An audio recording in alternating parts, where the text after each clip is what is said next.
Et l'invité de la rédaction ce soir, le professeur Israël Nizan, bienvenue. Bonsoir. On parle de cette 9e édition déjà du Forum européen de bioéthique. Le thème, mon corps est-il à moi? Petite question d'ordre général, la bioéthique, si vous deviez l'expliquer en quelques mots, vous diriez quoi, professeur? Je dirais que c'est les habitudes de la société concernant le corps, surtout lorsque la médecine et la science font des progrès tels qu'on peut se poser des questions sur l'avenir. Alors on va parler de ce forum de bioéthique. C'est un drôle de monde finalement dans lequel on vit, dans le monde qu'on a créé avec les réseaux sociaux. Il n'y a plus de vie privée aujourd'hui. Et le forum, lui, s'interroge dans cette nouvelle édition sur le thème « Mon corps est-il encore à moi ?» Alors rassurez-moi, professeur, si la vie privée, on a bien compris que c'est un peu fichu, est-ce qu'on peut encore faire ce qu'on veut de son corps? Ah, les Français sont peut-être les seuls à ne pas être propriétaires de leur corps. Nous n'avons pas, comme les anglo-saxons, l'habeas corpus. Un anglo-saxon peut vendre son sang, vendre un rein, vendre ses spermatozoïdes. Pas nous. Nous sommes théoriquement uniquement usufruitiers de nos corps. C'est-à-dire que la France a une position tout à fait particulière dans le monde et je voulais, avec ce thème, interroger cette question. Alors quand on demande à un Français moyen « Mon corps est-il à moi ?» il dit « Qui il est s'il n'est pas à moi ?» Et en fait, on aide un suicidant récidiviste, on ne le laisse pas se suicider. On aide un drogué, il y a une coopération et on est comme dans une situation où nos corps ne sont pas tout à fait à nous et où nous ne pouvons pas ni vendre ces produits, ni nous louer. Voilà, c'était intéressant et important de le préciser. On est très encadré en normes en France. Une large part sera consacrée à la PMA, la procréation médicalement assistée, mais aussi à la GPA ou l'IVG encore. PMA, fécondation, GPA, les choses se confondent un petit peu. Explication en 30 secondes. Il y a principalement deux techniques. L'insémination artificielle, qui consiste à déposer le sperme du conjoint ou d'un donneur dans l'utérus de la femme en période d'ovulation, dans l'espoir que les spermatozoïdes fécondent naturellement un ovule ou ovocyte.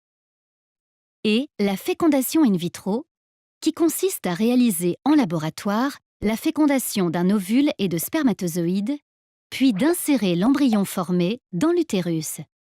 Les gamètes, c'est-à-dire les spermatozoïdes et les ovules, peuvent provenir des parents ou de donneurs. Lorsque la mère ne peut pas assurer la gestation, c'est-à-dire la grossesse, par exemple en raison d'une malformation de l'utérus, l'embryon peut être implanté dans l'utérus d'une autre femme, appelée mère porteuse ou gestatrice. On parle alors de gestation pour autrui, GPA. Voilà, le professeur Israël Nizan, gynécologue obstétricien, est avec nous. Alors, la PMA, la procréation médicalement assistée, on vient de le voir dans ce sujet, n'était pas autorisée aux femmes seules et aux femmes et aux couples homosexuels. Est-ce que ça a changé? Ça n'a pas encore changé, mais notre pays est en train de revoir la loi bioéthique qui a été créée en 1994. Jusqu'à présent, il fallait être un couple hétérosexuel pour pouvoir bénéficier des services d'assistance médicale à la procréation.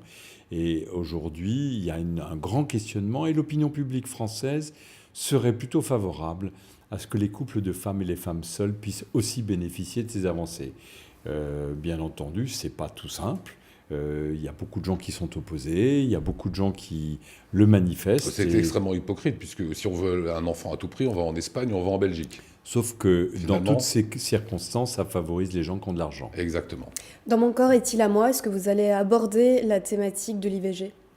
Oui, alors pour la première fois depuis que le forum existe, on a décidé de parler de l'IVG, pas sous ces aspects, on la réalise, on la réalise pas, la loi de la France est là, mais sous l'aspect éthique. Qu'est-ce que ça veut dire de pouvoir décider de la vie de son enfant?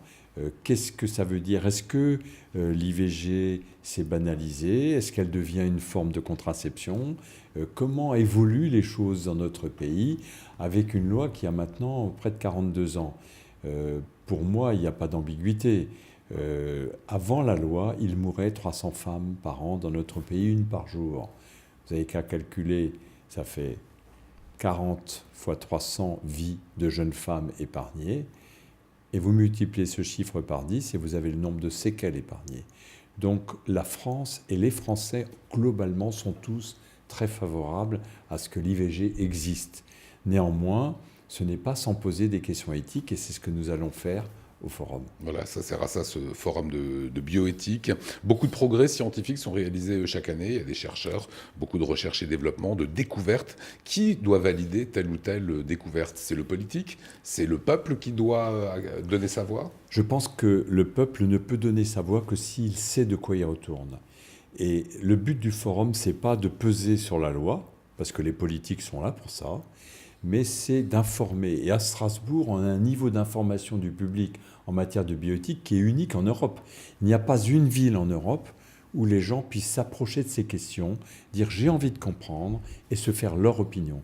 Et je veille avec mes collaborateurs à faire en sorte qu'il y ait tous les champs de la pensée autour de la table. Que ce soit les conservateurs, les bioconservateurs ou les biotransgresseurs, tout le monde est là, tout le monde exprime ses idées dans le respect de l'autre. Et je pense que c'est un îlot de démocratie et d'endroits républicains qu'il faut absolument maintenir. Voilà, et on se rend compte aussi que la société est souvent plus en avance sur le politique. On l'a vu sur la PMA, où la société est plutôt pour, en tout cas les sondages le disent, quand les politiques freinent un petit peu du pied en se disant est-ce que c'est politiquement correct ou pas de changer les choses. C'est le problème. Le problème, c'est que parfois, il y a un écart qui se fait entre la loi et l'opinion publique.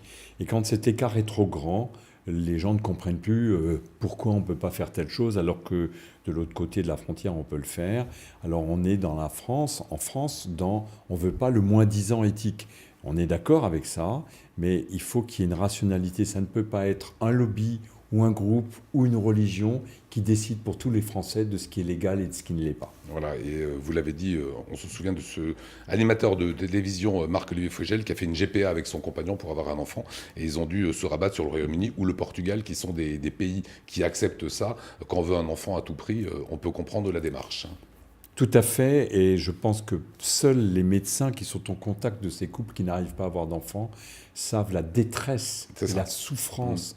Et j'ai vu des couples vendre leur maison pour aller à l'étranger, pour faire des démarches qu'on aurait très bien pu faire en France. Voilà, toutes ces questions, vous pourrez les poser, participer, ça se passe à l'Aubette. L'Aubette, c'est la salle qui est place Kléber à Strasbourg. Mon corps est-il à moi? Vous avez bien compris qu'en France, on n'en est encore que l'usufruitier.